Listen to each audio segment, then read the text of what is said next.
ቆይ ቅዳሜ ስዑር ምን ማለት ነው ታውቃላችሁ? እሺ እናከፍላለን። ያው እንግዲህ ለምን እናከፍላለን እናውቃለን ግን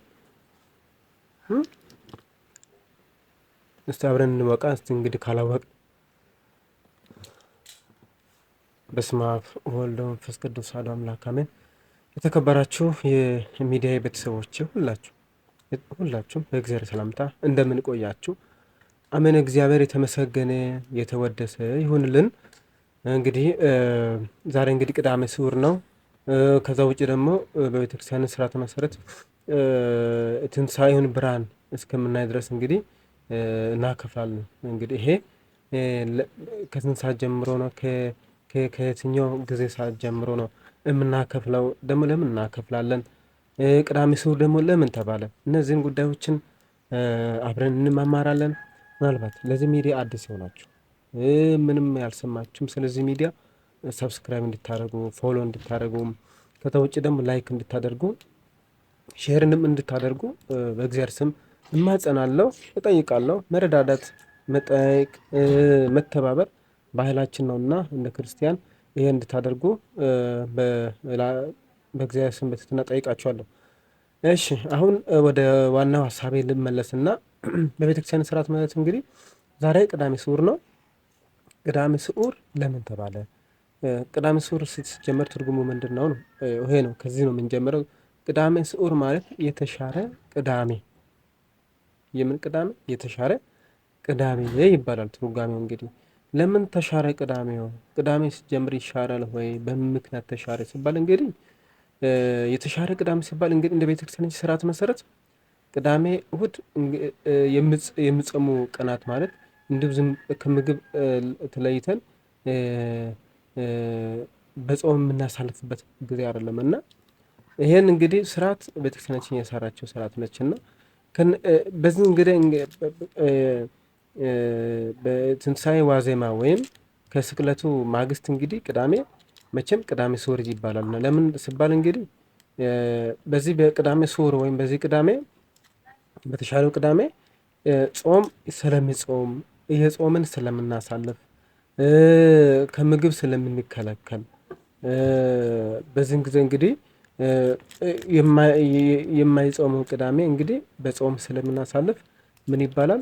የተሻረ ቅዳሜ ትባላለች። እና ይሄን ደግሞ ያው እንግዲህ ሁላችንም በጾም እንድናሳልፍ ነው። ለምን ሲባል እንግዲህ ኢየሱስ ክርስቶስ እንግዲህ ከተሰቀለ በኋላ ወደ መቃብር ከወረደ በኋላ ወደ መቃብር ሲወርድ ደግሞ መቃብር ውስጥ የእኛን ለማዳን እንግዲህ የከፈለውን ዋጋ እያሰበን እስከምነሳና ትንሣኤውን እስከምናይ ይሄን በጾም እናሳልፋለን ማለት ነው። እና የተሻለውን ቅዳሜ በዚህ ምክንያት ይባላል። ሁላችሁም ይሄን እንድናስተውል እላለሁ። ስለዚህ በጾም እንድናሳልፍ እንዲሁ በዋዛ ፈዛዛ ቦታ እንዳናሳልፍና ከእግዚአብሔር በረከት እንድናገኝ እላለሁ። ከዚህ ውጭ ደግሞ ወደ ሁለተኛ ሀሳብ ስመለስ እንግዲህ እናከፍላለን። አክፍሎት እንግዲህ ለምንድን ነው ሲባል እንግዲህ ለምንድን ነው የምናከፍለው ሲባል እንግዲህ ይሄ ብዙ ሰው ጥያቄ ነው። ከዚህ ጀምሮ ደግሞ አንዳንድ ሰው ግንዛቤ ላይኖረው ይችላል። በዚህ አይነት ሀሳብ ላይ ምንም ከማክፈል አንጻር እንዲሁ ዝም ብሎ ከስቅለት በኋላ አርብን ሙሉ በስግደት በጾም ካሳለፈው በኋላ አንዳንድ ምዕመን እንዲሁ ዝም ብሎ ቅዳሜ ወይም በተሻረች ቅዳሜ በቅዳሜ ስዑር ብዙን ጊዜ ምዕመናን እንዲሁ በመብላት ሌሎች ነገሮችን በማከናወን የሚያሳልፉ በርካታ ምዕመናን አሉና ከዚህ እንግዲህ እንደ ክርስቲያን ቤተክርስቲያናችን ባስቀመጠው ስርዓት መሰረት ይሄን ማድረግ የለብንም። ምንድነው ለምን የምናከፍልበት ዋናው ምክንያት እንግዲህ አንዱ እመቤታችን እንግዲህ ኢየሱስ ክርስቶስ ልጇ ተሰቅሎ ባየችው ጊዜ ትንሣኤው እስከምናይ ወይም ትንሣኤው እስከማይ ድረስ ከምግብ ጋር አልተገናኘችም።